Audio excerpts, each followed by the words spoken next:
Oh man. All right, you ready to do this? Yeah, absolutely. All right. I'm going to clap, do the intro, and we're going to dive in. Yes, sir. After I throw up in my mouth. All right, we're good. Today is an ASMR podcast. I hope that was super loud for you. Today's podcast is brought to you by Audible. Get a free audiobook download and 30-day free trial at www.audibletrial.com/JUSTSOMEGUARDIANS. Over 180,000 titles to choose from for your iPhone, Android, Kindle, or MP3 player. Holy shit. I don't have a book you should read, but they're great, so do it.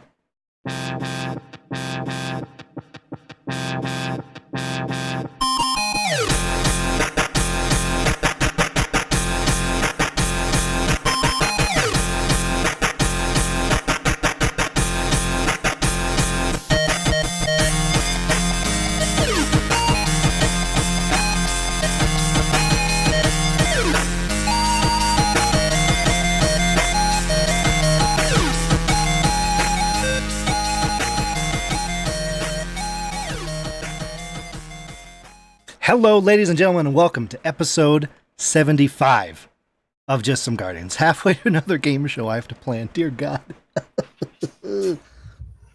So, it's just me from the regular crew here. You know, people have to work early. Russell's just worthless, you know. But just the most beautiful individual, I think, possibly ever to grace our presence, is here with us tonight. Let me get this voice going and his title remembered in my head. Also, Nick was on drugs last week and I am on drugs this week, so it's going to be great. Still waiting. Ladies and gentlemen. Hopefully this is working. Joining us tonight on Just Some Guardians, we have WykidJestr, Lord of the Lewd, King of Lewd, whatever that title was that you told me pre-show, because I totally remember. Hey, dude. Hey, how's it going? Going good, how are you? that was excellent. Was it King of Lewd, Lord of Lewd? I couldn't remember. It was King of Lewd is what King of Lewd, all right. Yeah. Lord of Lewd. Lord of Lewd sounds very sophisticated, though. LOL. Like that. Yeah. Hey, there we go. Man, so how you doing tonight, man? It's lovely to have you on the show. It's great. Got a nice drink next to me. Had a nice work day, nice and calm, relaxed. Nobody bugged me. That's probably the best part. Dude, is that possible in this world? A work day where no one bothers you? It is possible when you hide. So, if you don't mind me asking, what do you do, dude? I'm a U.S. Marine. So. Oh, right on, dude. Thank you. Yeah, absolutely. That's awesome. So. Hiding could be good. Hiding can be very good sometimes. So, I'd put out a Twitter post, basically begging people to be on the show. I was like, you know, I'm tired of reaching out. You know, I'm like, let's just make a post, and this guy dove all over it, and it was pretty exciting. I've been honestly meaning to reach out to you for a while. Mm-hmm. And I'm just an idiot, and so I haven't. And so I was like, sweet, this makes life so much easier. I am here for your entertainment pleasure. So. Well, go on. So we're going to definitely be talking some Destiny here, folks, because there's a lot of stuff happening. Some really cool stuff. Again, we record this Thursday nights. That's live on twitch.tv/JustSomeGuardians. And some cool stuff happening in the community today. And some things going on in game. And then we're going to get to the main segment, which is going to be beautiful. You'll find out later. Foreshadowing. So, how's Destiny been going for you, dude? Like, there's just... every time I turn around, there's just like hype. Absolutely. I mean, everything that's been going on, especially with like the updates, I'm actually really excited with some of the stuff that they announced for the Eververse updates. As far as just how they're going to start working the new armor sets, with as far as the been basically being applied as cosmetics that you can put on one piece of armor instead of having to buy the same stuff over and over again. Transmog! Mm-hmm. Finally here. So I don't know what you young kids call it, me being the old guy. That's I call it that. So in World of Warcraft, that was the big thing that they had added, was basically being able to turn any piece of gear you had into looking at anything else you'd ever owned in that slot. And so it was called transmog there. So it's kind of, I guess, for us youngins, become the general term to use. Yeah, dude, that's so exciting. By the way, I'm completely screwing with you. I know what transmog means. That's what you get for trolling me earlier. You piece of shit. Should we tell them what happened earlier? Oh yeah, by all means. Let's get this one out there. All right. This should be funny. So we're talking back and forth, you know. How do you guys do this podcast? Discord, Skype. I was like, talk to text over MSN Messenger. And how did that go on your end? I bit down on that shit like a fish on bait. It was. So yeah, I'm sitting there on my side of the table, like, okay, yeah, that's old school, all right, but sure, why not? Let's go with it. These guys seem dumb enough to use MSN. He wouldn't screw with me. He you know. So I told my wife, I was like, yeah, go ahead. Friggin', if you can you download it on the computer, because she's setting everything up, helping me out. And she's like, babe, I'm not sure he meant MSN. Are you sure that's what he wants? Yeah, I'm sure. That's what he said in the text. You sure? It's kind of old. It's just a little old. Honey. He said MSN. He's a professional, all right? Yeah. 5 minutes later, I'm sitting there just looking at it. She's like, nobody's updated this since 2005, blah, blah, blah, blah, blah. Text Fudd back. I was like, you're screwing with me right now, aren't you? And then just get the most beautiful little freaking gif in the world of him just laughing his ass off. And then I get a friend request on Discord immediately from his wife, who just wants to yell at me. It was so good. Oh yeah, she's gonna be coming after you at Guardian Con. You just wait. God, I hope so, dude. I have attempted that. I can't tell how many times, and it finally worked. I'm glad I could fulfill like this. Well, honestly, at first I thought you were joking back with me. I was like, "Oh, sweet, we'll just play along here." We'll just play along, role play, as it were. And right? Next thing you know, I'm like, "Oh my god, they fell for it." Yep. So good. Man. So you're on PlayStation, correct? I am on PlayStation. I'm also on Xbox. Oh, really? And as soon as share play or cross save, I will probably be on PC on occasion, but mostly PlayStation. Dude, we're gonna have to make that happen. So I'm trying to branch out and get out there as much as I possibly can. Hydra in general, I think, is trying to do that. So as a clan, we're trying to get out there and be as much of every part of the community as we can. And just kind of get our fingers into everything. Go on. Mm. So Hydra Gaming, I've seen them everywhere. I've played a lot with various members in there. Like, how did that start with you? So, okay. It originally started, Cole. Oh, yeah. Icicle. So I met her first through a roleplay Discord on Twitter. Met her through that, then met Green. Both of them joined Hydra shortly after I met them. And I was in a clan at the time. It was Everybody Loves Bacon. It's true. Yeah, it is. They're still going. But as far as just the activity that we had going on, it just wasn't enough for what I was looking for. And I was getting there was a lot more activity on gameplay going on Crucible wise, just involvement in the game period going on in Hydra. Plus a lot of the new friends that I've made were there. So I was like, I'm just going to head on over there and see what's up with it. And so far it's been a very hilarious and wonderful time with those people. I'm sure, as you can probably imagine, with people like Cole and Green and myself over there, just being the tip of the iceberg. Oh yeah. There's an amazing group of people just of talent and cape sets. Lux, the guy who's been bringing us mostly together, he's easily one of the best PvP players I've ever played against. I love challenging him just to tick him off because I talk so much shit. Yes. But yeah, he's by far one of the best PvP players I've ever known. So oh yeah, I think I've played with Lux a couple times, and like you led him to a match, and by the end of the match, you're like, I didn't see anyone because they were all dead. Right? This isn't fun. Well, we went into Banner today, and the majority of our clan, we went in as a 6 deck. We go in and we're sitting there looking at the scoreboard. We won the match.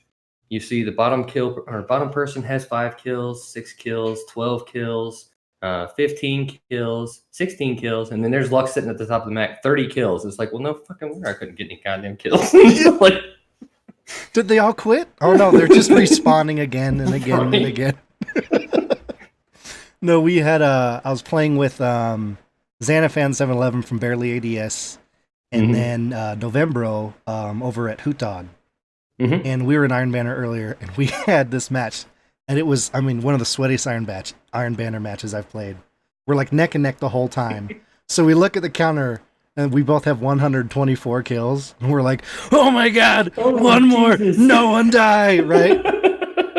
The game ends, and all we see is that they had 125, and we're like, ah, damn it, we lost. And it pops up, we had 126. We're like, oh my god! And it gave us the victory. We're like, yes! Those guys have to be so pissed right now.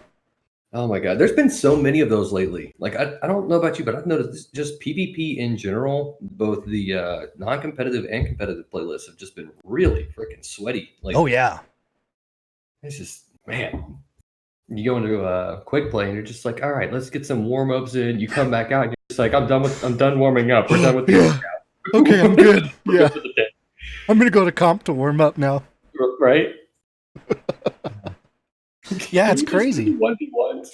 And honestly, like you've been seeing on Twitter everywhere, like Lord of Wolves everywhere. And I've been running into like I've probably had like 4 or 5 matches where the entire other team is all just running Fighting Lion and just jumping everywhere. I'm like, what is happening?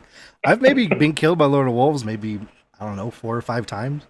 Yeah, I think this afternoon when we played, I think maybe at most we saw 3 in one match on the opposite team. But I don't know. I really don't think that it's been as big of an issue just because there aren't that many people who know really how to use it. Because it is a very finicky weapon. It's very powerful when used right, but it takes a little bit to actually sit down and be like, okay, 1v1 me real quick. You're going to stand over there, and I'm going to back up and see just how far this thing can reach you. Oh, yeah. And sometimes it just works without you knowing it's working. And you're like, wait, no. Oh, I lost it. It's like, no, you hold down square. Attack square? No, you hold it. Why am I crouching? I don't understand. Yeah, I'm holding it down. No, you reload it and hold it down. It's just some of the conversations that we've had in voice chat while trying to explain weapons is hilarious. Yeah, we're having fun. Him? I'm not teabagging him. I'm trying to throw it out there. Stop being toxic. I'm just trying to learn. Somebody told me if you teabag the point, it captures faster. Yeah, we had fun trying to remember that Iron Banner was power was on. And so like, we're all raging like, how'd that guy not fucking die? Oh, wait. Power. Wait, I think it was just a constant circle of going, power. Right. Got it. Oh man. Yeah, I've been having fun with Iron Banner. I played, because they had the, we'll slide in, the Bungie bounty today for the, Bungie did their Guardian Con block for the St. Jude charity. Yep. And so we jumped on, I think the whole 2 hours they were doing Iron Banner and tried to match up. Didn't happen once, but we ended up playing for like 2 hours. Just had a great time. I can't remember the last time I've just played anything PvP that long and not gotten really angry. So it was pretty cool. Throwing a controller. Yep. Smash the keyboard. Get out of my face. Oh crap, that was expensive. Why did I do this? Oh man, I don't know how many times I've heard somebody, all you hear is that. You're just like, uh-oh, somebody got pissed. Oh, there goes another controller. Yeah, I have this one spot on my desk that I'm waiting to just break because every time I'm really good at pounding my fist down. So my wife will be like downstairs and she'll come running up. Is everything okay? Yeah, everything's fine. I'm an adult and in control of my emotions.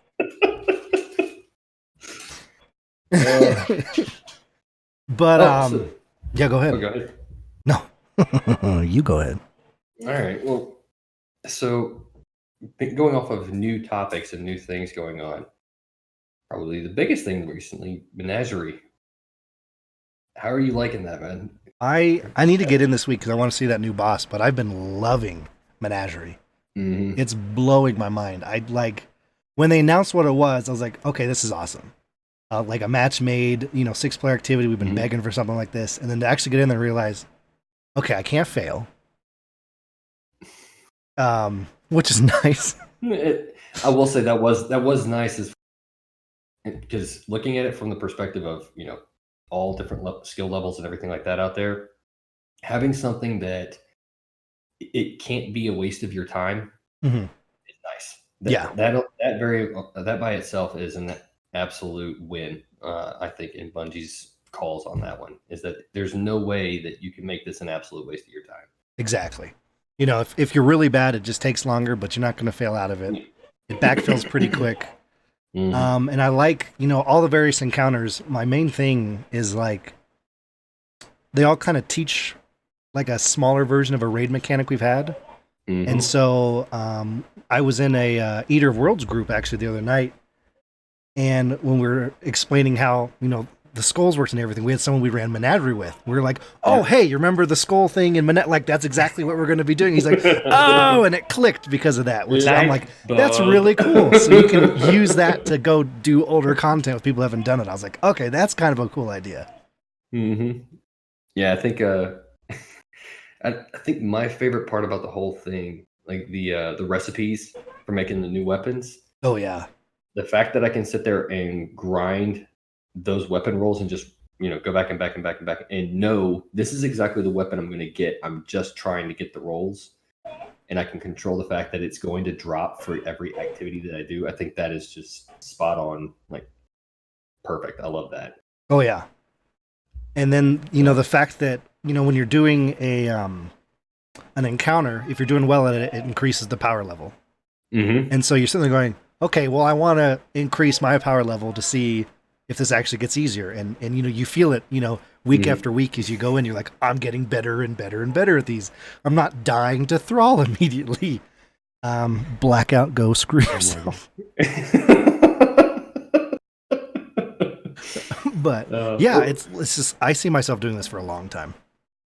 Oh yeah. Yeah. I definitely enjoy it. It's from the day Hydra went in the day that Menagerie launched, and I harass Green about this on a daily basis, but the hive room where you have to go in and capture the plates, and you got the giant knights coming in the corners of the room, with the dark hallways. Corners of the room, yeah. So we all go in there.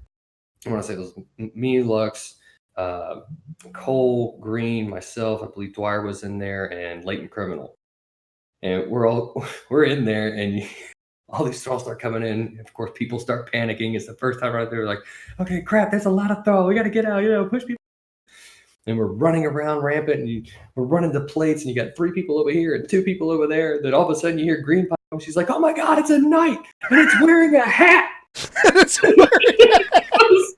was just like, wait, what? Like, everybody's just started cracking up. It was such a great breaker. It is just the fun that we had going in there without the stress of it being like a raid. Yeah. The amount of fun that you have in the Menagerie for me is just, it's one of those where it's like, okay, this is some worthwhile content. Oh yeah. Oh, absolutely. We I think our first time to that encounter, it was funny. We were in a group and we're split up and we're surviving pretty good, and no one saw the night, and we all wound up on one plate together. And so, it spawns, and I think it was me, I turned and threw a solar grenade down the hallway. It just goes and just like, the outline lines up for half a second in unison. All of us just go, oh shit. Like in unison. What do we do? Burn it, kill it, run. It's got huge buck teeth. Run! Run away! Run away! Have you done it this week? I actually have not done it this week. I've been waiting to get a team together because, man, it's been crazy this week trying to get stuff together. Between trying to grind the game and then getting ready for Guardian Con. Oh my god! Yes. Boy! I am literally counting down the days by biting fingernails off. Like it's bad. It's scary how close it actually is. Absolutely. Yeah, me and Kelly are actually cosplaying there at Guardian Con. I'm going to be doing like a Shin Malfur concept, and we're building her Titan armor. Oh my god, that's so awesome. Yeah, and it's just been like, it's one of those where it's like, okay, you set this plan 8 months out, and you're like, okay, I'm going to finish these armor pieces here, and here. And by the time you get to 3 months, you realize you're like, the first 4 months of that completely fell through. Oh yeah, I got 8 months, plenty of time. I got 7 months, plenty of time. So yeah, it's just been getting everything like finally together, and yeah, it's been a rush trying to get everything put together and balance, plus the 3 kids going to school and work. Oh yeah, 100%. And a couple weeks ago, it's crazy. I'm just like working my upper arms for all the hugs. I'm getting prepped, I'm Rocky trading scenes over here. Doing the prison workout, like, okay. Here we go. All right. We got this. I'll hug the shit out of all of you. Public service announcement. Anyone that's going to Garden Con and sees me, feel free to hug the shit out of me. I'm full contact. Doesn't bother me at all. Bear hugs, I'm all about it. Don't forget to raise the leg. Also, please, I will pick you up to the best of my ability.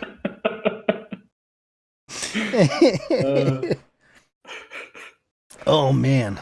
But we didn't mention with Guardian Con, so Bungie's block today is actually crazy. If anyone was watching, the bar just never stopped moving.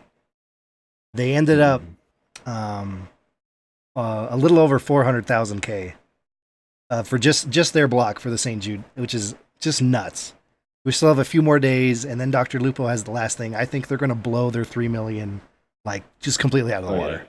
That goal is like, it's made already. It's crazy.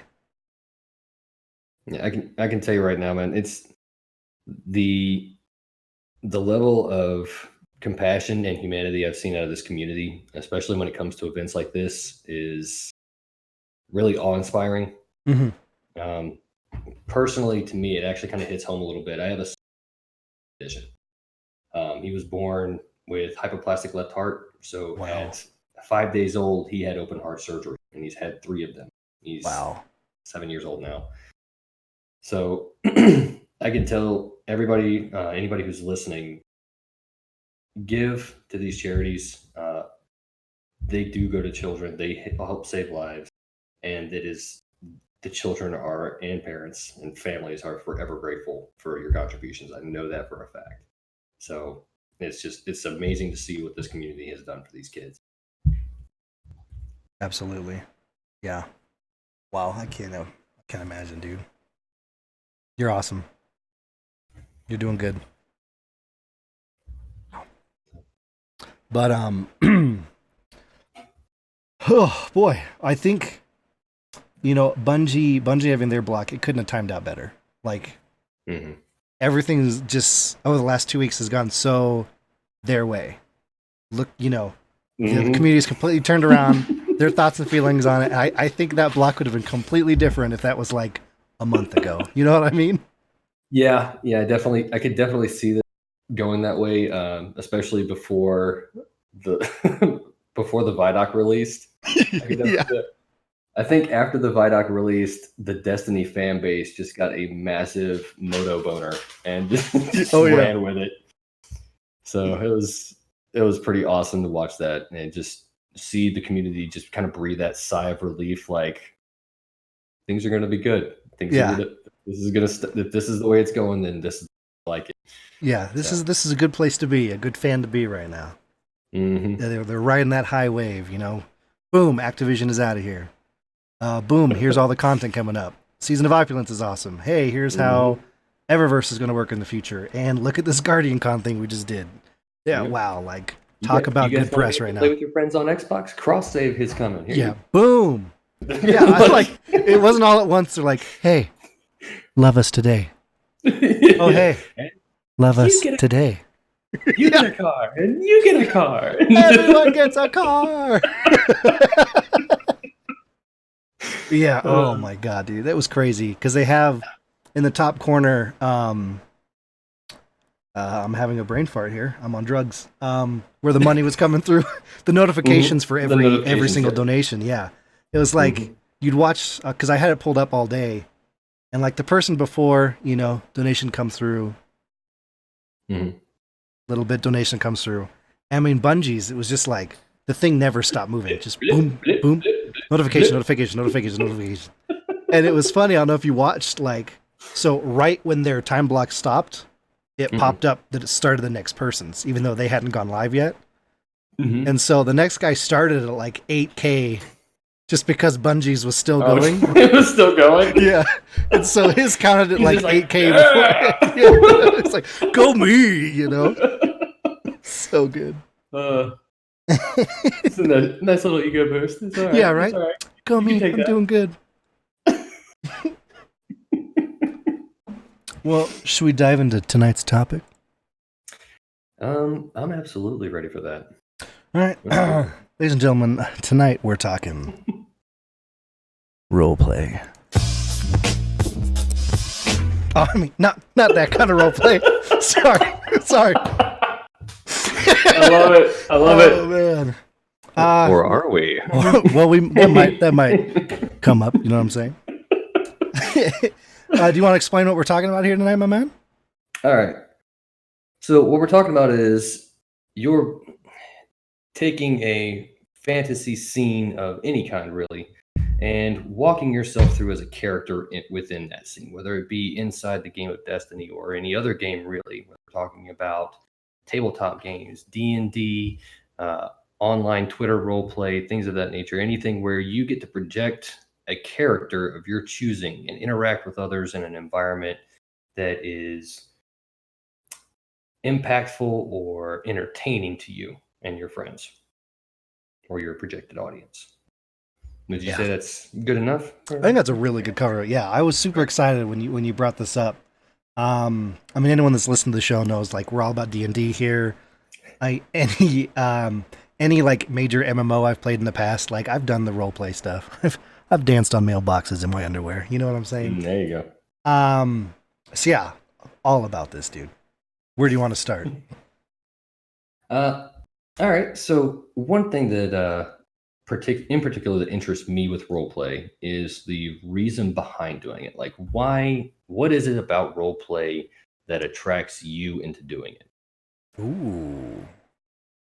So, and I can go ahead and start if you need some. Well, you know, for me, obviously, it's not being myself. But no, it's cool. You know, growing up, I was really, you know, I loved reading fantasy books, stories, you know, comic books, and anything that took you, you know, into another world. And, you know, tried my hands at writing some stuff, and that gets, you know, your brain constantly, you know, getting creative, getting those juices flowing, as it were. And as I got older, I had less and less time to do the actual, like, writing stuff. And then I found, like, doing it in gaming, and, you know, a lot of, like, major MMOs have pretty big communities around it. And it got me back into that writing mindset and actually living in a world and letting that part of my brain work. And it was really exciting to be able to do that again. So I think that's where it all started with me. Nice. I can definitely say that as far as where it started with me, my story would be very similar to yours. Destiny was easily one of my triggering games, I guess you could say, to getting me onto the track of this. The biggest like tabletop adventure type games where I got into creating my own little stories and worlds. I'm a big 40K fan. Oh, So it's I love chaos. Gotta love my Night Lords. I should have my brother here tonight. He's super into that. Oh yeah, and just the lore that goes into the background, guys, is it's sadistically twisted. It's great. I love it. And they've got a massive expansion of books that are out there going through the entire universe, and just that's stirring my imagination. And I enjoy painting the miniatures, so it got my imaginative juices flowing. But then when I started playing Destiny, I could feel myself slipping into that, that illusion of this is me inside the game. And it definitely got me going into it. And I started seeing these RP accounts popping up on Twitter. Because me being an old man, I hopped on the Twitter train just a little bit late in my life. I've literally only had my Twitter account for maybe a year and a half, about a year and a half, 2 years. So yeah, I've been. Don't worry, I'm right there with you. Yeah, I've been out of the social media circuit for a while, probably for the best of my mental health. But You're not wrong. There's days I go, I don't know about this.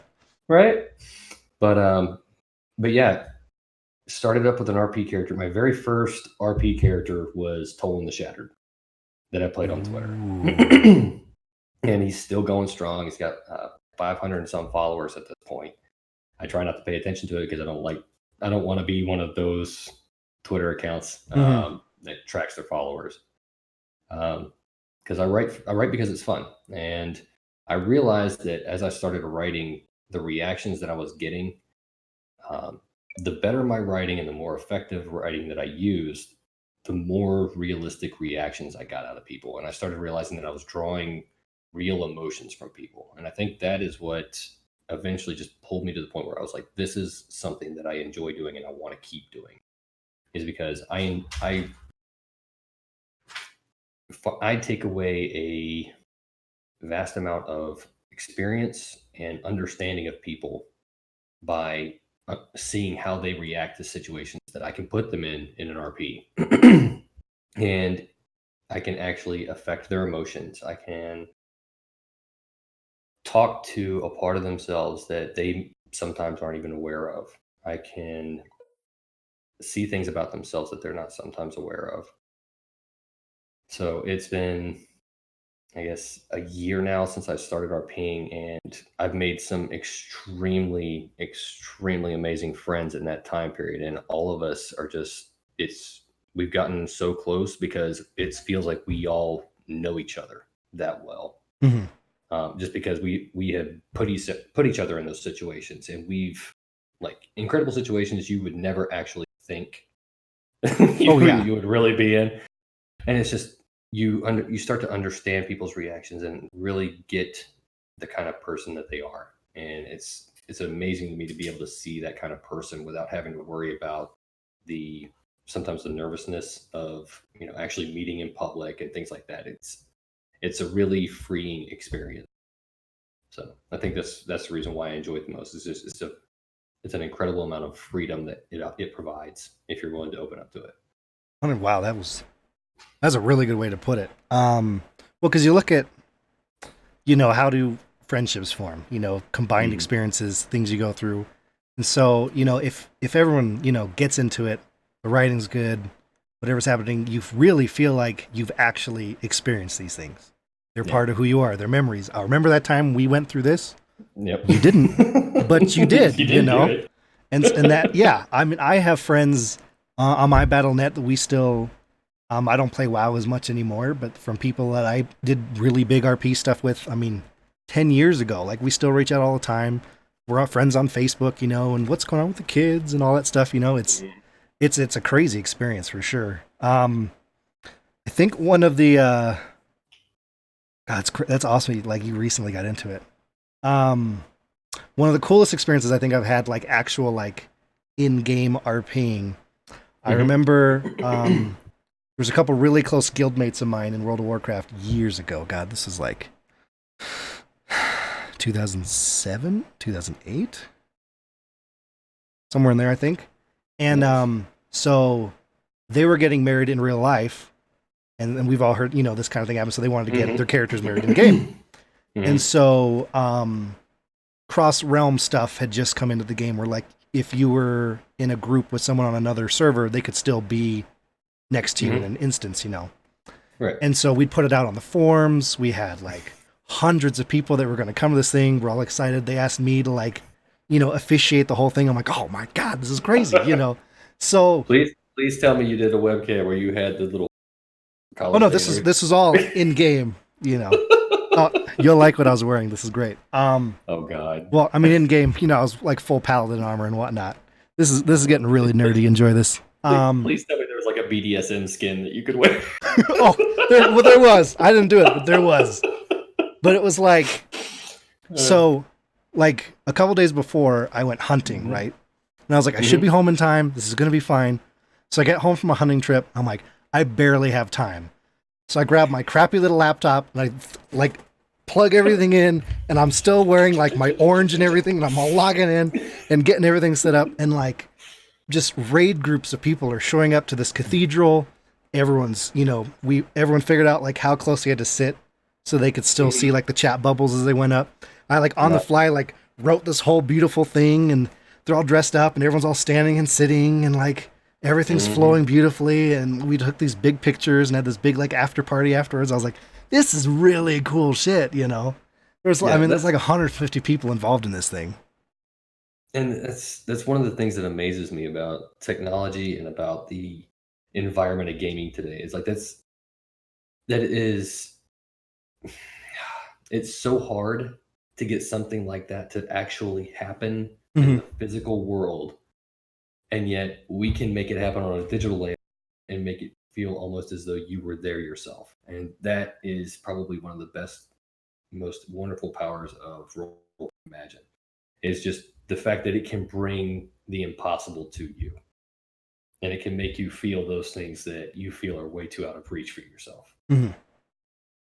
So I think it's especially with modern technology and gaming now, it's just amazing to see that kind of stuff.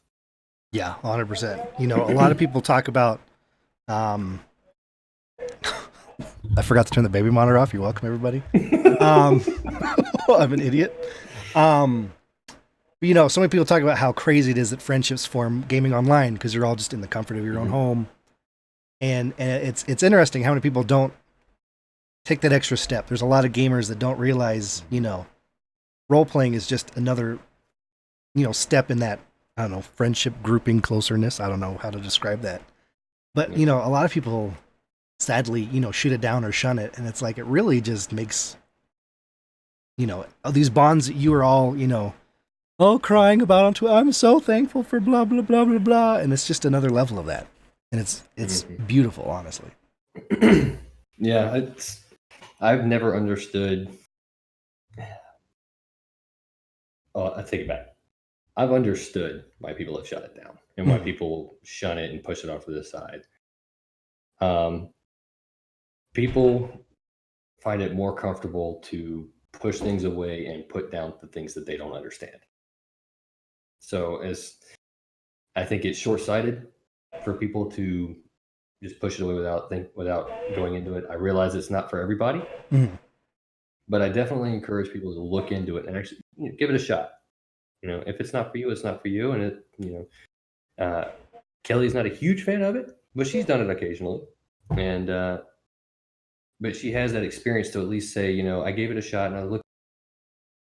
And it's definitely, if it's something that you haven't done before, I highly recommend you try it, because if it is something that it turns into an enjoyment for you, it will completely change how you start looking at games and how you start interacting with friends. So, think Boop, and you could turn up the baby monitor. Yeah, for everybody listening, by all means, just look into it if you haven't already. Try it out. There's plenty of people out there that are on Twitter, in game, help grab a fire team of 3 people, go and do a mission, and just act like your guardians would. Mhm. Trust me, the hilarity that will ensue just out of that, you'll understand what we're talking about. Oh yeah, no. I have a friend Josh. Because I mean, I think most people know I took a little bit of a break. When I came back, so I have this friend Josh, who we played, I mean, all sorts of games years ago, and I kept trying to tell him like, "You'll like Destiny. This is so up your alley." He kept like, "No, I don't want to." So when D2 launched on PC, he's like, "Okay, I'll try it. Whatever." And he's in like the top 3% most played time now, like in the world. It's ridiculous. I was like, "I told you this would be your game." But we do that all the time. We'll get in a fire team, we're running stuff. We'll we have like a music bot when we're in Discord, and we'll put on certain classic rock shit, going on for things, and we're like, it'll end, like the song will end right as the boss dies. We're like, I feel like our guardian would actually fucking do that, And we're like, it gets you in the zone, And that's when you throw the guitar. Exactly. Yes. This is where I'd put that emote if I had one. Right. Damn. Yeah, it's so. Yeah, it gets you. I'm using my words properly, I promise, folks. My brain is moving too fast for my mouth. And like you said, just try it with your fire team. It's amazing. Like, I almost play better when I'm doing it. Because it's almost like you enter the flow state because you're not you. You're not thinking about it. You're just going. And then it's a way cooler experience. Definitely give it a try. I completely agree. Something. Especially once. Oh, go ahead. No. You're doing a point. Oh, okay. I was going to say, one of the things that if you really get into it, and I don't know if this has ever happened, you start getting sucked into the RP and you start wearing the mask just a little too heavy. Mm-hmm. Oh, yeah. You start forgetting that, wait a second, which one of you is me? Oh, yeah. One of us. You finish a strike or something, you stand up and you're like, got a whole stance, you rip open the door and you're like, where is meat? Oh yeah. Oh yeah. I want to punch things. Oh, there's been times where we've had RPs before. Oh man. I think one of the best ones that pops up in my mind, one of my characters, Shin. I actually killed him off. I got one of my guardians. I killed him off. Oh, and shit. The person that I was playing with was in a romantic relationship with him.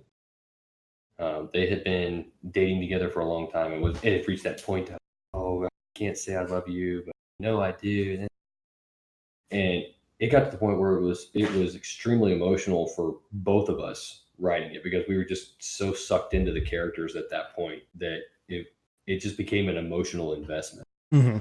And it's crazy how whenever you start sticking to these characters and you delve in deep into them, how gripped into them you can be. It's just no. You can give you shivers. Oh yeah. No, I had a character a long time ago. Me and this lady were still friends on Facebook, reach out and stuff.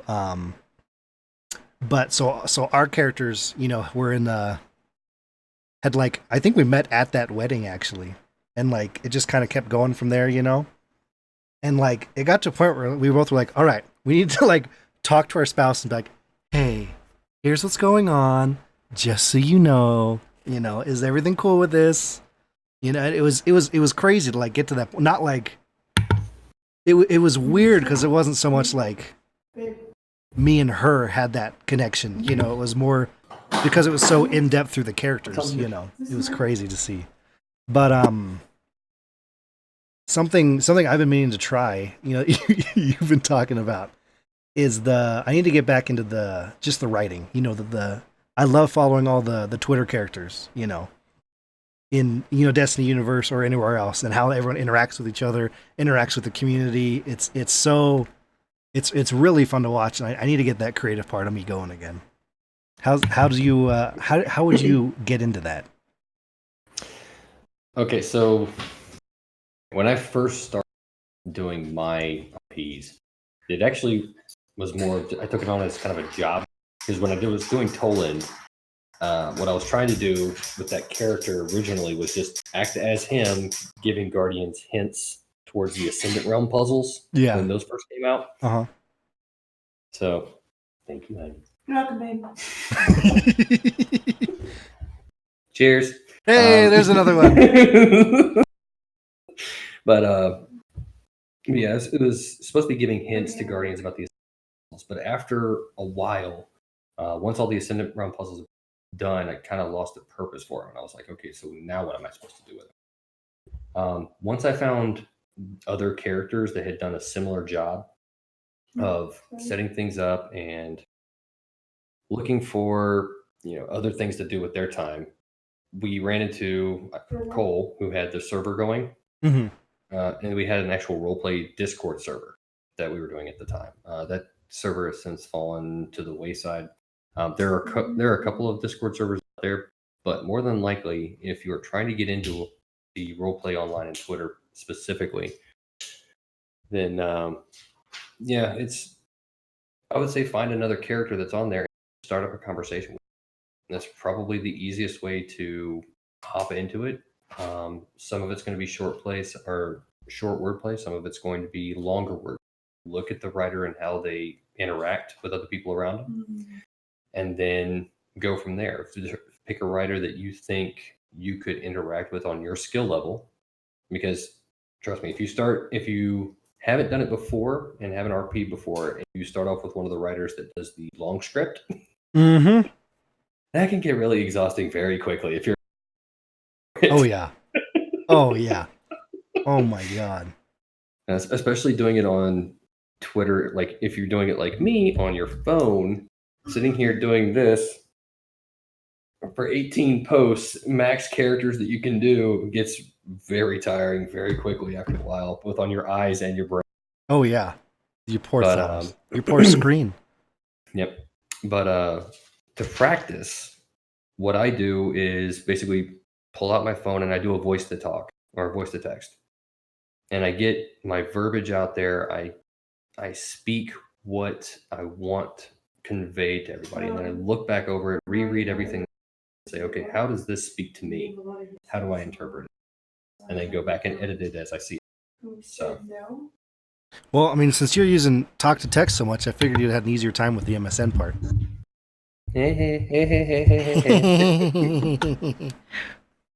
This guy. Yeah, that's God. I need it. That's good advice, because I'm like, when I first started getting into it in games and stuff, like you'd find meetups, because I played on like roleplay servers, and you'd find groups of people going at it. Well, not that way, but and so I'd like sit on a bench nearby. Oh, I've seen that plenty of times. Don't worry, I've been involved. All right, but beware the NSFW chat. Sometimes it was funner to turn the in-game filter on and just guess what they were saying. No, Mystery but like Science Theater 3000. Yeah, exactly. But so there was some groups you'd sit on a bench and watch, and you'd just be like, just how quickly everyone was just like moving their story along, and how intricate the writing was, and their characters, and like, and you were in it. Just watch. I spent an hour just like following this group creepily, the whole time, just like, this is like watching a movie or reading a book out, because they're doing, they're moving, they're emoting, but it's all so intricately written. And there was a text command you could have where you could write your own emote, basically. So in the text chat, there was a separate spot for emotes, and so they could write like, so and so looks over the ridge ponderingly or whatever, and it like it just kept going, and just how fast these guys are moving. It was like, I'm not at that level, but it was cool to see, where it could end up. Yeah, it's been a really interesting experience, because I definitely did not realize how impactful and how many people actually like sat down and read other people's RPs. Like when I got into it, I was just like, okay, this is just for me and doing the whole performance kind of thing out there. Like it's out there for people to watch if they want to, but I'm expecting. Yeah, it's all for me. And then the first time I got a response that either tagged my character in it or actually was direct message to me talking about how much they actually they really enjoyed reading the RP and really enjoyed the adventures that I was having as a character. It was impactful because I was trying to convey a message in the RP, and I think that was probably what makes RP for me so, I guess, meaningful at this point. Is that I'm trying to get points across in the majority of the RPs that I try to do. Lately, it's been more of just kind of for my own interest, fun RPs. Mm-hmm. But yeah, when I try to get a nice long story going, I try to put a deeper message in there. It makes me feel a little bit more invested in the RP, and it definitely, I guess, makes me feel prouder of putting something out into the world that I can be proud of, both in quality and in hopefully whatever lessons might be taken out of it. So yeah, it's a little part of you, just kind of going out into the Twitter sea. Yeah, a little part of me and everybody now. God, I wish. But yeah, no, that is, you put a little part of you out there, and when someone else connects with that, because there's a lot of times, in my writing in the past, it's something, personally I'm going through that I kind of it ends up in there because it's therapeutic. And then to see someone else also kind of click onto that and hold on to it and it helps. It honestly is therapeutic to help realize I'm not alone in this without actually having to talk to people about your problems, Yeah. Yeah,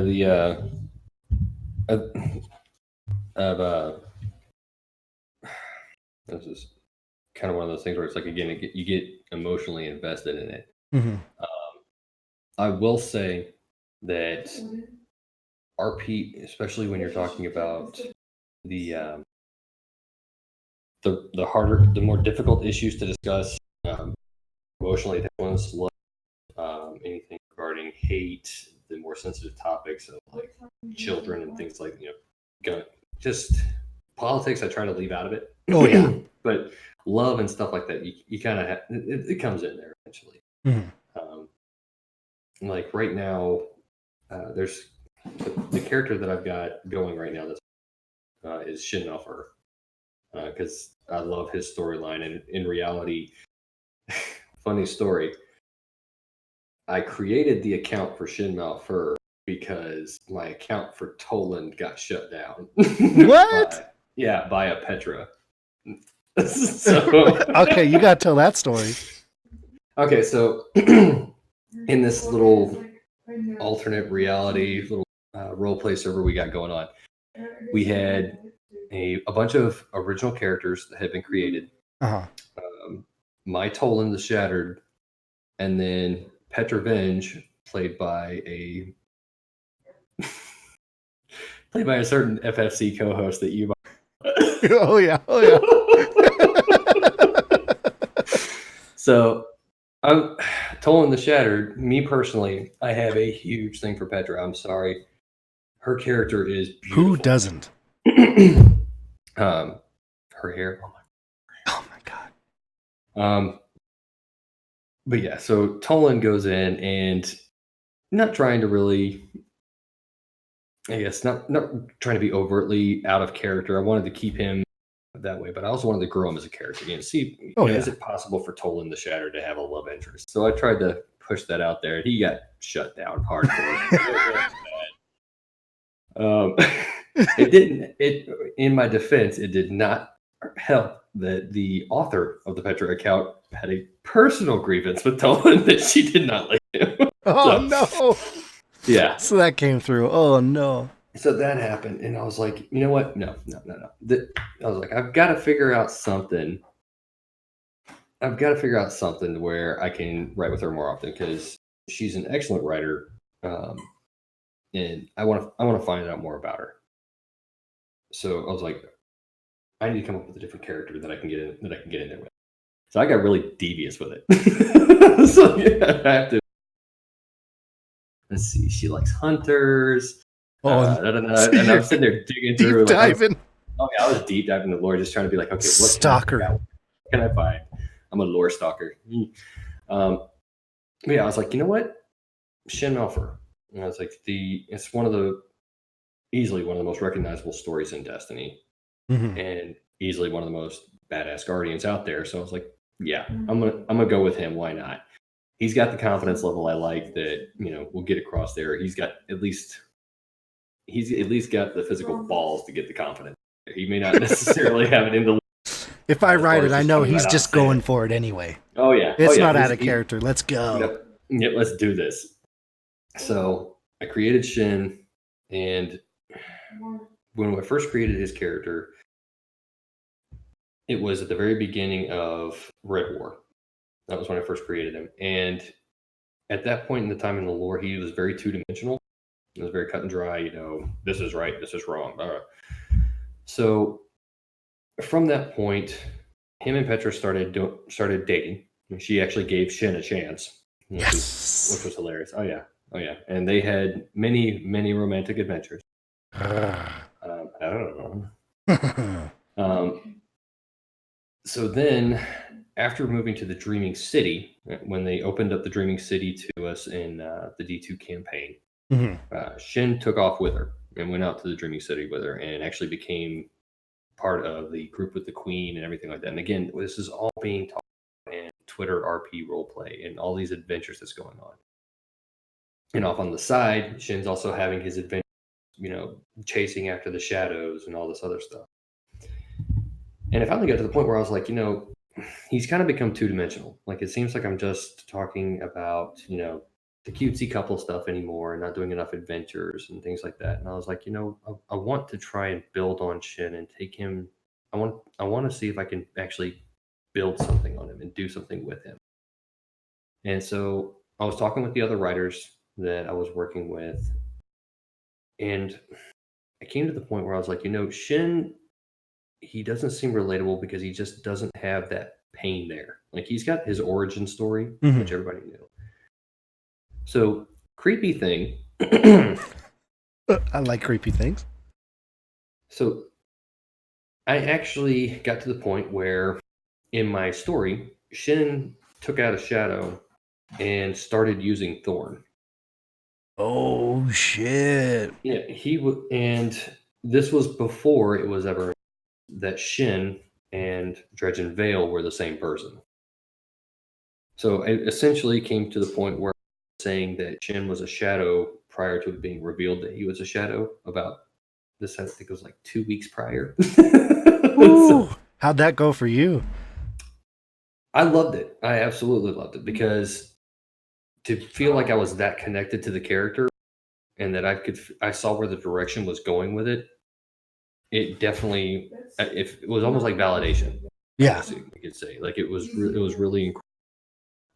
And just the more that I read into his story, the more that I look back at, Dwindler's Ridge, about him and Jaren Ward and Dredge and Yor and the whole story of everything with Palamon, the more the backstory just didn't sit right with me. That didn't make sense. The whole thing with, Jaren never misses, but he didn't fall, but Yor didn't die. All that good stuff. Yor killed him in one shot. So the whole thing about Dredge and Yor missing, or letting him shoot Dredge and Yor, he just wasn't killing. That was something that I was like, that had to have been. There's no other explanation than Jaren just wasn't strong enough to kill him, and that he was testing Shin to see if he was even strong enough to actually get it done. So wow. it was so nice to see that the writers chose to take that kind of a direction with him, because it was validation, and it was me getting to see a character that I had grown to love, that I had, in a sense, I guess, co-opted as my own. Yeah. And made it part of my life. It was really amazing to see that the creators of that character felt a similar way about him and decided to move him in that direction that he needed to make. So it was really nice to see that. That's awesome, dude. Yeah, and that gets you, even more connected to the game. And yeah, when all this stuff happens, like, oh, I can't imagine your face is like something pops up, like lore-wise with him. You're like, anything comes up with Shin. Oh yeah, I'm all over that. That's so cool, dude. Oh my god. Yeah, I'm on that shit like 2 bunny rabbits. But interesting thing about that since then, though, Shin has since broken up with Petra and married an OOC named Nisa. So, and there's an interesting love triangle going on now between the three of them. Okay. I was about to say, you can't just be dropping Petra. Oh, no. Oh, no. Trust me. I ain't going to drop Petra. Oh. I'm sure you are a little bit, you know what I mean? Unless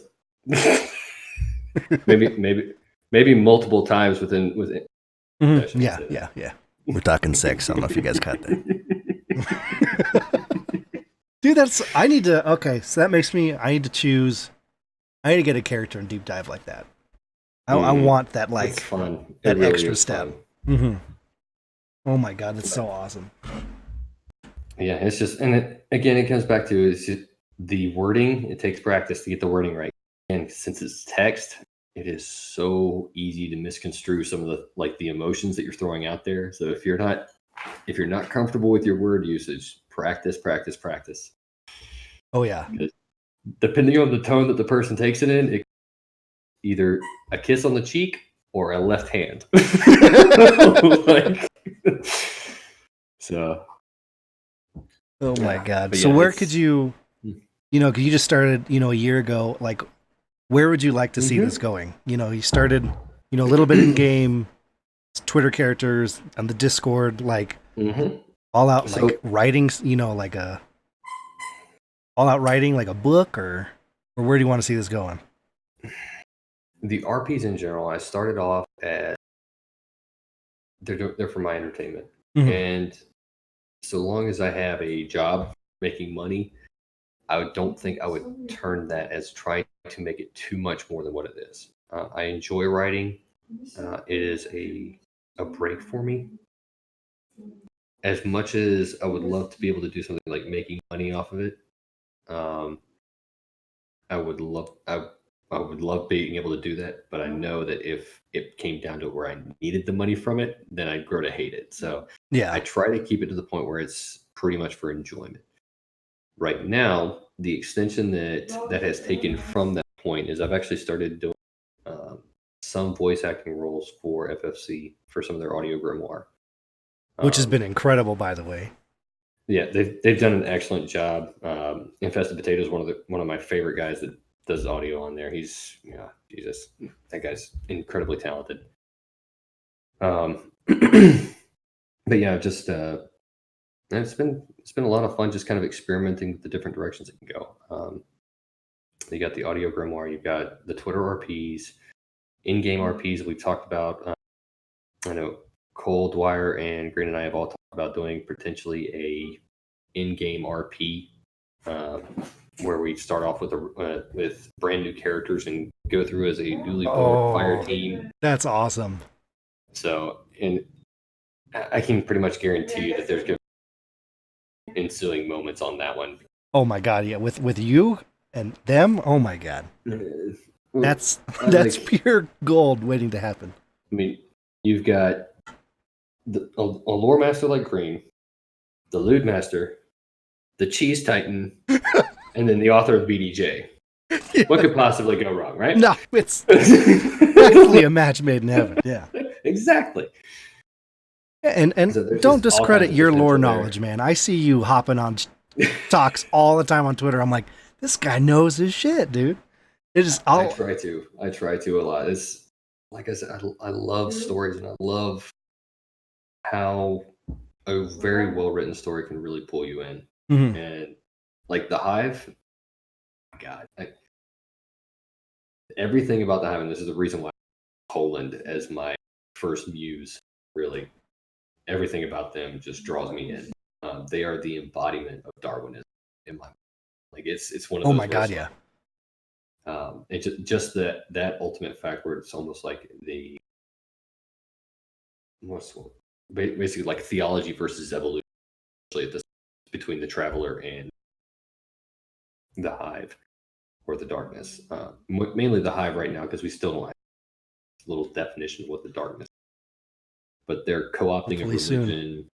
Oh yeah, hopefully. Yeah. I don't know. You think it's going to come within the next couple installments? Hopefully. I think, Like they're hinting at bringing it back. I think Mhm. it's not going to be like out of nowhere, just like, hey, the darkness is here. I think it'll be like breadcrumbs because I know how much we like eating the little crumbs up, you know, and working our way, and then we make all of our theories, and then Bungie likes to come and be like, bam! None of you were right, you know? Go ahead, show us your nuts again. Yeah. Wham! Yeah. But yeah, But I'm yes. hoping soon, but we're definitely going to get some more breadcrumbs, I think. Yes. I gotta say, some of the breadcrumbs that they've left recently, not too thrilled with, but not a big fan of fanfic. But like I like fanfic, just not when it's written as the lore. Go on. Give us an example. Okay, so I'm on mixed feelings of this. I still have an inner war turmoil going on this. I'm gonna need another drink before I get started. Here we go. All right, the Let's Callus do it. lore. Yes. Lore. Here we go. coming across as basically a fanfic predictions. You know, this is what's gonna happen when the Guardian. You know, the Guardian's gonna do this. And he's gonna be the shadow of Petra's gonna be the shadow of the Awoken, and I see both sides of the argument. That this is just a bunch of fanfic. It's two scions sitting there in the corner jerking at me like, "Cal." Let's notice me, senpai. Yeah. But like there's that, but at the same time, like I try to tilt the way I view things to where it gives myself a different view of what the authors could be trying to do. And something I thought of that to me gives it a less fanboy kind of moment and more of a oh shit kind of moment. The Scions of Callus had the device, the Oxa, that they used to predict the future. As we have seen with the Vex and with Oryx, visions of the future and of the past and everything like that, Guardians have been able to tamper with and change and manipulate. And I think the introduction of our ability to do that, our paracausal nature in the Destiny universe, has upset the Ox's ability to do that. I don't think that their ability to predict the futures is sound as it used to be. Yeah. So what I look at it is more of like where you've got the three different interpretations, three different people. These reports that we're looking at, look at it instead of, oh yes, this is what happens. The shadow goes and corrupts the shadow of the Awoken, and then Callus kills the shadow of the Awoken because he's an idiot, and stuff like that. There can only be one shadow of Earth, and Yeah, they're both technically shadows of Earth because of yeah. Oh yeah. So cut Petra's head off, and it's like no. What? That's not what I meant. Like you could kill Petra, Right? tried, fat ass. Come on. But my thing is, what if it's not so much fanboying as preparations? So you've got all this history that's being written, and you've got these science whose job it is to write down history. We're looking at it as, oh, these guys are just writing. But if these guys are continuously writing predicted futures down, they don't have time to go and say, okay, well, we're going to write a book about it after it happened. Because it's too late at that point. So they're sitting there trying to write down all these things. You've got the different interpretations. And what if what we're looking at is one scion's view of this is how the future is going to unfold if the Guardian becomes Callus's shadow. So you've got, let's say, Petrovenge, for instance, is one of the big ones where there's just like Petra is in an interesting place right now. Her queen has abandoned her as far as the way the Guardians and everybody else will see it. The queen's kind of abandoned her at this point. Oh yeah, because she's worked so hard to get to the queen again. Yeah. And she's taken off to go and meet with whomever she's with right now, and left all of this, everything going on inside the Dreaming City, the reef. It's all on Petra now. Mm-hmm. And Petra is standing there trying to be this beacon of hope for her people, even though that was never anything that she was really prepared for. We've seen her go from a regent, from just a corsair, really, just that, all the way up to regent and to basically standing in for the queen in her absence. Even, I believe there was one Destiny armor that actually asked, where they were talking about asking to take the queenship. Oh wow, I hadn't seen that. Yeah, it's one of the, I want to say it's chess piece for the Prodigal Robes, I want to say. Okay. But yeah, it's that amount of pressure being put onto her.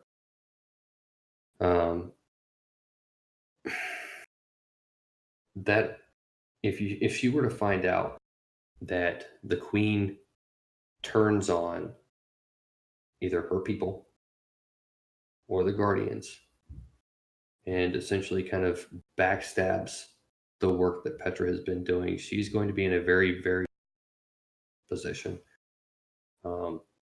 Just as a human being, which she still is. Oh yeah.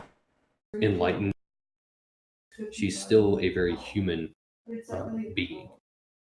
And to be betrayed by somebody that you've put that much trust in and that much faith and just, I guess, all your eggs in one basket kind of thing. Yeah, that much of yourself put For towards Mara helping to that betray person. that, Petra would basically collapse, and her only source of strength that she had been able to depend on truly and honestly would be who at that point? The now newly appointed Shadow. So, is it really that far out-fetched for Petra to become the Shadow of Earth? All it takes is Mara being just as much of an asshole as the naysayers say she is. Oof. Callus be killing Petra. We'll throw that one out there. Impossible. Callus Go ahead. is fair. Well, physically, maybe not. You seen the knife trick? Come on. personal opinion.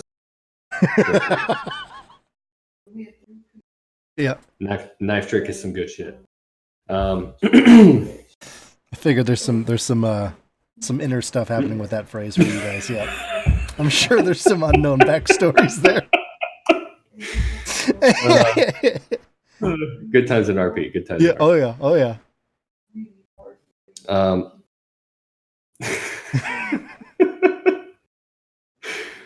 You're welcome. Continue. Yeah. Seriously, thanks. Appreciate anytime. that. I got you, brother. Uh-huh.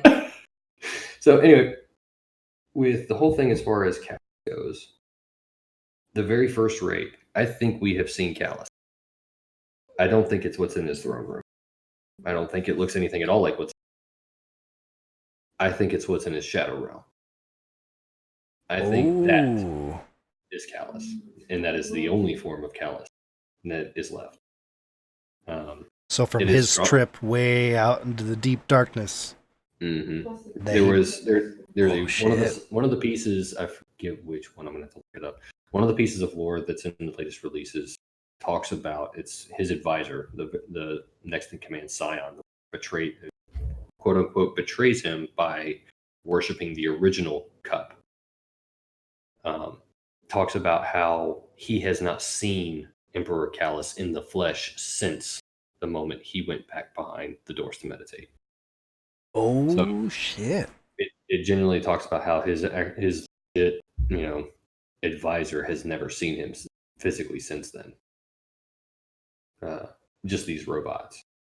So it is, in my opinion, and the opinion of many other people, that Callus is no longer a physical being as we would understand it to be. Man, I'm an idiot. I was like, this is a cool raid mechanic. Just blew my mind right now. God, I'm a moron. It's so obvious. Man, bless you. No, It's just changed the whole story for me.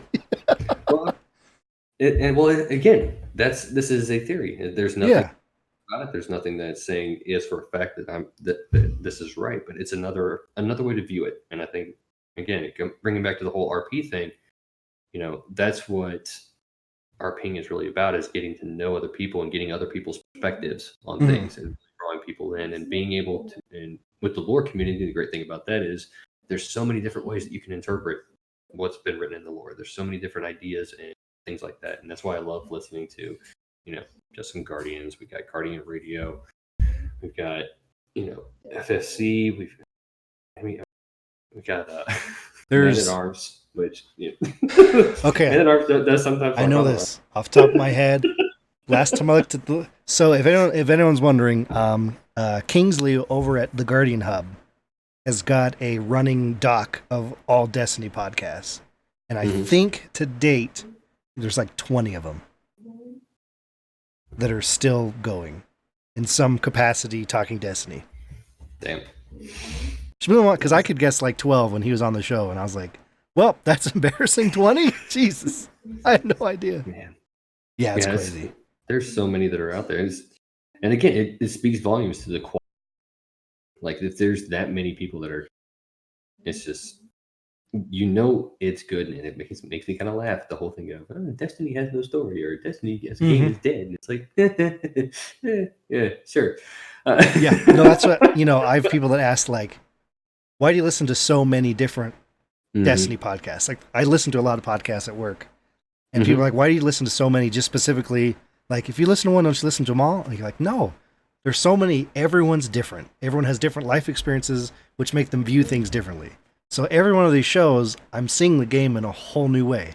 Same thing, like, that's what I love with, like, FFC, They all have their own way of seeing. They can all read the same lore card and think of a completely different thing, and you get to hear and kind of see everything from everyone's point of view. It's, it's so cool. Like, why wouldn't you listen to everyone's opinions? It makes yours it makes the whole experience better if you're invested in this game. And that's the lesson in life there, ladies and gentlemen. Listen to other people's opinions. Understand them. Try to, at least. You can't always be right about everything. You're incredible. Well, I mean, I can, but that's a topic for another day. You can be right. You can be. No, one more thing real quick before we move forward. Like, since we're talking about the shadows and stuff, I'm really excited because if you notice, the new title you can get is Shadow, and honestly, like, one of my favorite episodes ever of Focus Fire Chat is when they went through, the collector's book and everything and talked about all the shadows from, all over the different species and everything.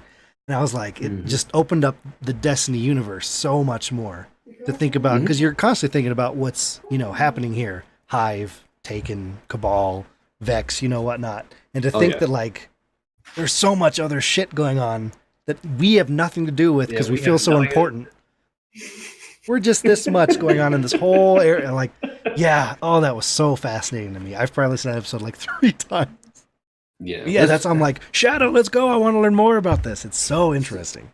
If there's one thing that I would love to, kind of, I guess, part of the reason why I'm in why I like doing the audio stuff for FFC. If there was one thing I could do to expand on what they've done in the Destiny universe, would be like either movies or small episodes with, like, lore drawn cartoons, whatever, that are actually covering the other battles that happened. Like, in specifically, the one that drew me was the lore in the Book of Sorrows, talking about the battles on the Fundament and everything going on.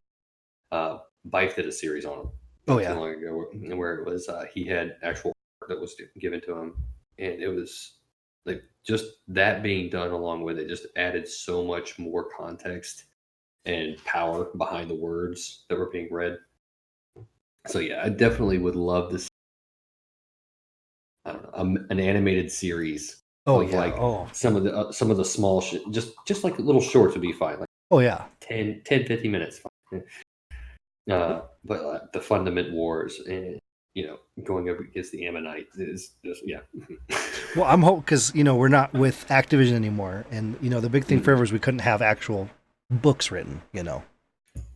And so I'm hoping because Bungie when they were doing Halo, like I read almost all the official the Halo stories books. I've read a whole bunch of books about WoW, Assassin's Creed. Like if I get Mass Effect, if I get into a universe, I want to read everything about it. So I'm hoping now we can actually get that.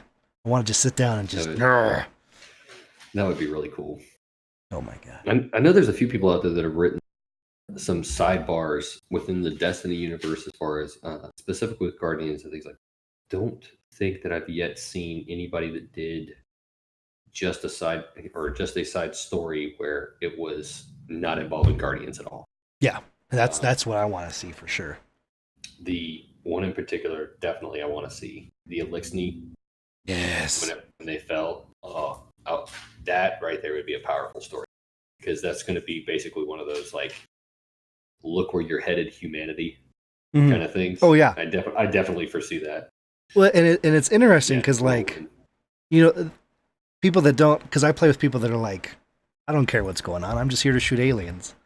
And it's just learning more about the Fallen to where when you get a headshot and you see the pop, you're like, I know what that is. That just knowing that takes the game to a whole nother level. I'm like, and there's so much more past that.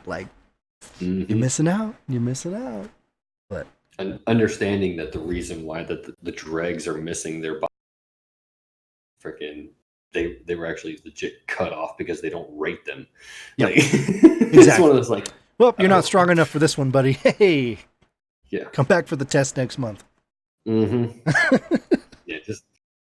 and it's weird because you think about that and it's just to have we take and look at our own society and we think about the things that we think we rate as human beings we're fairly I think civilized in the manners of it. We look at things like age whenever we come to determining what we rate as individuals. So you get your driver's license you get when you're 18. You can't drink until you're 21. It's privileges more so. But you start looking at civilizations like the Fallen, and it's you're not permitted to have arms. And you're like, oh wow, this is legit it's a almost barbaric society by our standard definition of it. Oh yeah. But this is just normal life for them. And this is the way they condition their people. And it's very interesting and almost I want to say militaristic in the way that they do it. So it's that's part of the reason why I really love to see is just this what I'm looking for here. Almost like the fraternal rules, or kind of like a fraternity, I guess, would be the best way to put it as far as hazing the caste kind of situation to see what that society looked like. Oh yeah. So yeah, that would be the one I would go for. That and Fallen have 4, so that's that's. Dream. Dream. Well, should we move into the next thing here, brother? Okay, let's do story time. Story time! So, for anyone that does not listen, story time is a segment we do on the show. We like to get nostalgic, and one thing gamers love to do is tell stories about how great they are as gamers. So what we do here is just tell a random gaming story, short story, just a random gaming memory, anything going on, from any point in any game. I'll go ahead and lead us off, since I just dropped this in your lap, I'm pretty sure. It's okay. My body is ready. I see that. Damn. Put that away, dude. We're on Twitch. Damn. Jeez. Save that for after show. So I think my memories actually be pretty recent because it was one of those moments we were talking about earlier where we had music going. It was awesome. So me and a friend, we decided we were going to 2-man. What's the throne thing in the Dreaming City? The Oh no, Shattered Throne. Shattered Throne. Thank you. My story, and I couldn't remember what the place is called. So we were going in there to do it and complete the activity, not do it. I mean that happened too. So right on Cheer statue. Yep, absolutely. But like, it was almost though. We probably said, "Oh, that's exactly what my guardian would probably do," like 800 times during this one run. We were in there forever. We're playing music. We're trying to, lob balls way further and missing, and like, oh shit, and starting over and falling around. And like, as we worked through, it was just laughter and just nonstop. Like, this is probably what my guardian would do. This is the song he would play. This is the song. This would happen here, and like, just to complete it, like, to music. I don't know. Like, the Destiny music is awesome. I love it. But once you start, like, playing to anything else, it just really brings that to another level. I think. Yeah, I can definitely agree with that. We killed, because it was one of those, we were in there for so long, we were just trolling each other. I think we cleared it listening to I Feel Pretty. Oh my god, that's hilarious. It was so perfect, dude. As you were sitting there shooting our machine guns. It was so good. You can see that. Like, hey buddy, how's it going? Get my dog over here. Hey, doggo. But yeah, I could just see, like, you think about it though, that's a movie moment. Slow, like, just take a replay of you in that moment. Now just slow it down with machine guns just firing, and you can see the shells just falling from the gun. Oh yeah. Like, I feel pretty, so pretty. Yeah. Oh, it was so fun. That's one of those irony movie moments. Because you look at it like, your guardian's gone through so much stuff. Like, some things are probably just like, as nonchalant as you two play the game, they're like, yeah, I got this. Oh god. Oh, real quick, because I am also being probed with questions here, among other things. What class do you play? Is your main? What is your main? Titan, dude. Okay. Punch shit all day, every day. Come on. Nice. All right. Just had to make sure. Warlock main, of course. I figured. Lore. Gotta love it. Exactly. You had that warlock jawbone, you know what I mean? That was perfect. So, I suppose it's mine now, or yeah, man, bring it on. What do you got? From any time. My favorite Destiny, or my favorite gaming mode, is not even Destiny, actually. And because me and my wife stayed up for at least, I don't know, an hour afterward, just laughing around. Portal 2. There's one specific level where the only way you get from one side of the room, because it spawns you in this big square. You on one side is just you and a blank wall, and then on the other side is just a whole bunch of freaking lasers just crisscross, and it's a long hallway of them. So the first 10 minutes of it is you to get through there, and you can't. Well, the point of it is that you have to put a ceiling and on the floor, and then at the exact right moment of you falling through the portal from the ceiling and going into the one on the floor, you have to put the portal on the back wall so it flings you down the hallway after you build up terminal freaking velocity. Yep. Oh yeah. So me and my wife are doing this, and by the time we figured it out, she and I have both died like, I don't know, 10 times. And we're like, okay, maybe we should try this. Yeah, we'll do it. And we finally get it to the point where we're like, okay, we nailed it, went through it, and it launched me, but it didn't go fast enough. And I was like, well, I was still building up speed, where I just keep going. And she's like, yeah, this is going to work. So we did the two portals, one on top, and jump in, and wow. And she's like, okay, you ready yet? No, I'm not ready yet. You ready yet? No, I'm not ready. And she's like, okay, I'm going to do it. I'm like, okay. She goes and throws the portal that she portal, so I just slammed around. Just splat. Just splat. I was just like, yeah. And again, it had gotten to that point where it had like gotten, because have you played Portal 2 before? Oh yeah. So you got the 2 robots. She and I had gotten to the point where we were being the robots at that point because they're both smartasses. Oh yeah. Oh, the whole time. Oh yeah, she and I were just lipping off the air, just being like, "What are you doing, dumbass?" Trying to succeed. So she did that and threw me into the floor. I was just like, "You did that on purpose."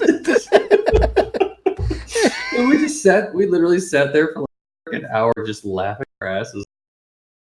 So that was, and really that's what got me into gaming heavily, is just how much fun I had with her. Me and her playing together, and we started playing Destiny together as well. She is also a Titan main. Because she's smart. You know, no fault to her own. She can't be perfect, but well, you know, the warlock fell for MSN Messenger, so you know. This is true. Whatever. No, in all honesty, she can. Mm-hmm. Yeah, you hear her. I love the hear her commentary in the background. Yeah. Yeah. Mm-hmm. She's like, goddamn right. Oh my god, that's awesome. But yeah, she's great at the game, and I've had so much fun playing with her. She's kind of moved on to other games and come back every once in a while, Destiny, but she still has a love for the game, obviously, with Guardian Con and coming out with the Titan. God, I'm excited to see that. She is too. She's excited to show everybody the Titan mark that she's wearing. She's going in full Queen's Guard Titan armor. So she's going to be going out there decked out in white and gold. The mark that she has pretty much put together herself, and as far as cutting all the material and everything for it. So she's got that going, and she's falling in love with it and got it sitting on the ironing board. So she's really, really loving it. It's been a work of pain and love and just holy shit, we got to get this done. So, yeah, I mean, marriage is like that, you know? Yeah. Oh, dude, that's awesome. The kids are awake. We got to get this done. Hurry up. Yeah, right now. Go. Ah! Well, let's jump over here and do some. Let's do our emails. Thank you, daughter. I think I will. So we have a couple emails here. Both of them deal with Russ, who's not here, but we're gonna go for it anyway. First email comes in from Drafty. Hello, Drafty. He asks, is it possible to post in show notes how long Russell's rant is each week so we can skip it? I don't read these beforehand. Other than that, great show. Keep up the good work. Hugs, Drafty. Censorship is the devil. Yeah. Is it possible to show notes how long? I'll try to get timestamps for you guys. You know, kind of like, you know, when you go to YouTube and it's like, if you want this section, go here and here. I'll see what I can do. Oh my god. That's awesome. Let's see here. And then one from Arisen Phoenix. Is Russell ever going to get to talk about Sekiro? And yes, he did last week. He gave us a very lengthy update, which caused Drafty's email. So, there you go. Yes and yes. There's the answer. Full circle. Full circle. Yeah, nice. I like that. I like you. Wow, my man. Dude. I need another drink. Go for it. You're incredible. This was... You're like, incredible. I imagined greatness here, and what I got was just... I don't know, man. You are too kind. You are too kind, sir. It's like looking up, God stirred me in the face, and he said, "You're my favorite." That's what this felt like.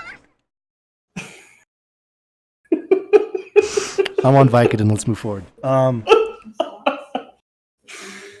Okay. God. So there we go. Jesus, Fudd, you keep blowing me like that. Your beard's gonna tickle my balls. See, stop. Well, dude, in the future, if they want to find you role playing, actually playing, whatever content you want to plug, man. What do you got going on? Hit us. Okay, so again, I'm on PlayStation and Xbox. WykidJestr, WykidJestr. I'm with Hydra Gaming. We've got people on all platforms there. If you're trying to catch me doing my role play, you can catch me as ShinMalFur at Hunt the Shadows, or Toland the Shattered at Shattered Toland. And just on Twitter on my, again, WykidJestr account. And those are pretty much the best place to find me. I'm also in Discord under the same exact name, so with the hashtag 1415. And also in my heart. You can find them there. And hopefully a couple of other places soon enough, right? Pummel my hand. You know what I'm saying? Yeah. I got you, brother. Well, ladies and gentlemen, let's play some music here. To be had. Here we go. Amen. Thank you all for joining us for episode 75 of Just Some Guardians. When we do this show, we are live. That's twitch.tv/JustSomeGuardians. Thursday night, starting about 11:30 p.m. Eastern Time. If you want to find us on Twitter, at JSGcast, link to the Twitter is a way to get into the Discord. Come hang out, talk with us. We love all of you. Please. Absolutely. Amen. Email us, justsomeguardians@gmail.com, so we have content. Please. As for myself, I'm ELMMERFUDD. You can find me on Twitter and Twitch and YouTube at ELMMERFUDD Games. MMD. And join us next week for Mutual Chaos and Utter Incompetency.